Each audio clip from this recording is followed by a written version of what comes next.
स्वाभिमानी रिपब्लिकन पक्षाच्या वतीने नाशिक येथे महत्त्वपूर्ण बैठक घेण्यात आली। बैठकीला स्वाभिमानी रिपब्लिकन पक्षाचे पक्षाध्यक्ष यांच्यासोबत सविस्तर चर्चा करण्यात आली। आमचे प्रतिनिधी यांनी थेट भेट घेऊन स्वाभिमानी रिपब्लिकन पक्षाचे पक्षाध्यक्ष यांची भेट आणि त्यांची भेट घेऊन त्यांची मुलाखत घेण्यात आली। स्वाभिमानी रिपब्लिकन पक्ष कोणाला महाराष्ट्रामध्ये धक्का देईल, आता याकडे संपूर्ण महाराष्ट्राचं लक्ष लागलं आहे। त्या ठिकाणी अनेक पक्षांचे प्रमुख पदाधिकारी व कार्यकर्ते मोठ्या संख्येने उपस्थित होते। पक्षाध्यक्ष सागरजी संसारे यांची महाराष्ट्र वार्ता न्यूजच्या प्रतिनिधींनी भेट घेतली। त्यावेळेस अनेक कार्यकर्ते पदाधिकारी उपस्थित होते।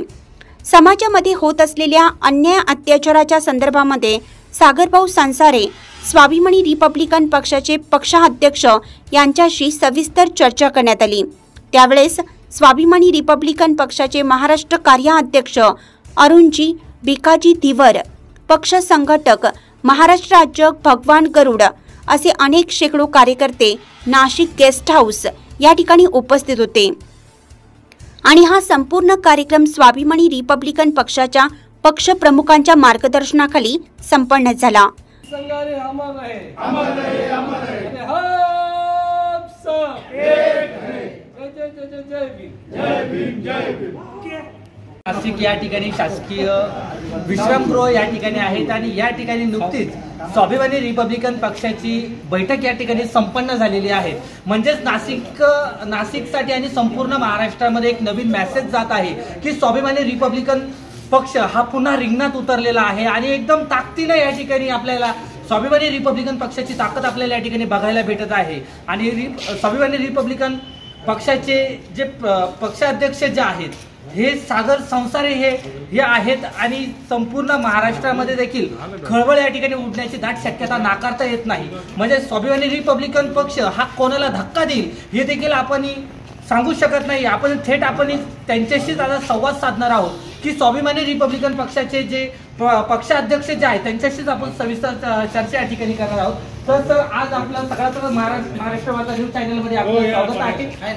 आणि स्वाभिमानी रिपब्लिकन पक्षाची आज तुम्ही या ठिकाणी जी बैठक बोलवली आहे नेमकी मेन कारण काय होतं? खरं म्हणजे गेले अनेक दिवस झाले महाराष्ट्राच्या दौऱ्याला निघालेला आहे आणि नाशिक हा आंबेडकर चळवळीचा गड आहे।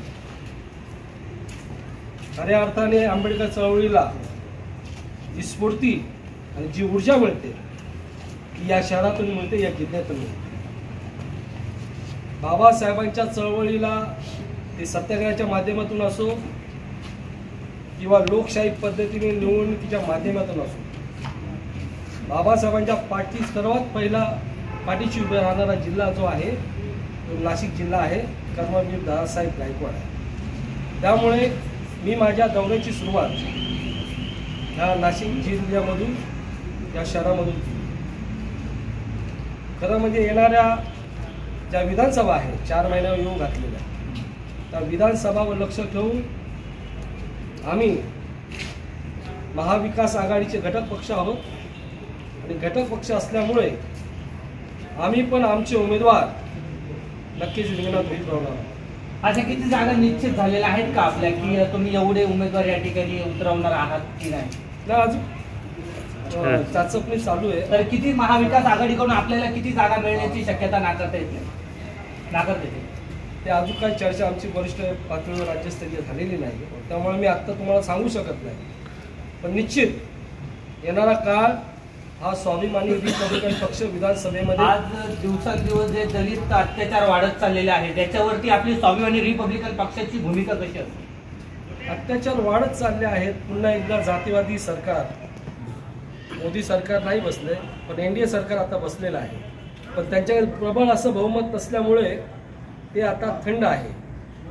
तो त्यांचा विजयाकडे जाणारा रथ आम्ही महाराष्ट्रातून निश्चितपणे महाविकास आघाडी, इंडिया आघाडी असेल आणि आम्ही स्वाभिमानी रिपब्लिकन पक्ष यांच्यासोबत राहून ताकदीने लढलो आहोत। आणि ते लोक आज महाराष्ट्राचे मुख्यमंत्री एकनाथ शिंदे म्हणतात की जी जनतेने चूक केली आहे लोकसभेला ती आत्ता चूक करणार नाही। म्हणजे जनता चुकीची, म्हणजे हे जनतेला चुकीचं ठरवत आहे, असं होत नाही। जनता ज्या लोकांना डोक्यावर नेते तीच जनता पुन्हा पायदळी यांना सोडू शकते. बघू शकतो आपल्यासोबत स्वाभिमानी रिपब्लिकन पक्षाचे प्रदेश अध्यक्ष सागरजी संसारे आपल्यासोबत जोडलेले होते. आणि आताची खळबळजनक बातमी ही स्वाभिमानी रिपब्लिकन पक्षाचे प्रदेश अध्यक्ष यांनी स्वतः या ठिकाणी दिलेली आहे. तर महाराष्ट्र वार्ता नाशिक. महाराष्ट्र वार्ता प्रतिनिधी विनोद भोसले.